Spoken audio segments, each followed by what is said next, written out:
Hi hello welcome back to my channel. ఈరోజు మన ఛానల్లో చక్రాలు గుల్లగా రావాలంటే సింపుల్గా ఈజీగా ఒకసారి అయితే ఇలా ట్రై చేయండి. లేట్ చేయకుండా ప్రాసెస్ చూసండి. ముందుగా ఒక మిక్సింగ్ బౌల్ తీసుకొని అందులో 1 కేజీ వరకు బియ్యం పిండిని జల్లించుకోవాలి. తర్వాత ఆ బియ్యం పిండిలోనే 1 కేజీ వరకు శనగపిండిని కూడా జల్లెడ సహాయంతో జల్లించుకోవాలి. ఏమైనా పురుగులు కానీ ఉంటే ఉండకుండా మనకి విడిగా సపరేట్గా వస్తుంది కాబట్టి ఒకసారి జల్లించుకోవాలి. తర్వాత ఇందులోనే మీ టేస్ట్కి సరిపడినంత కారాన్ని యాడ్ చేసుకుని ఇక్కడైతే నేను 2 స్పూన్స్ వేసానండి. అలాగే టేస్ట్కి సరిపడినంత సాల్ట్, అలాగే 100 గ్రామ్స్ వరకు వామును వేసుకొని బాగా మిక్స్ చేసుకోవాలి. ఇదంతా కూడా బాగా కలిసిపోయిన తర్వాత ఇందులోనే ఒక 3 పావుల వరకు నూనెను కూడా యాడ్ చేసుకొని ఆ పిండిలో అంతా కూడా నూనె కలిసే విధంగా మనము బాగా కలుపుకోవాలి.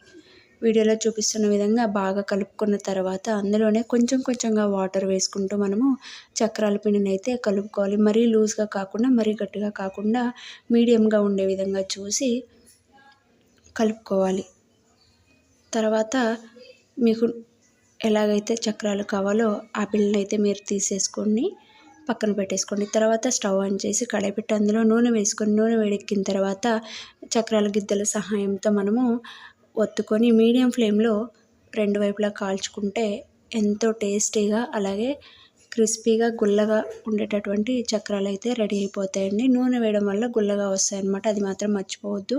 మీకు ఈ వీడియో నచ్చితే లైక్ చేయండి, షేర్ చేయండి. అలాగే మరిన్ని వీడియోల కోసం ఇప్పుడే నా ఛానల్ని సబ్స్క్రైబ్ చేయండి. అలాగే ఈ వీడియోని మీ ఫ్రెండ్స్ అండ్ ఫ్యామిలీ మెంబర్స్కి షేర్ చేయండి. Thanks for watching.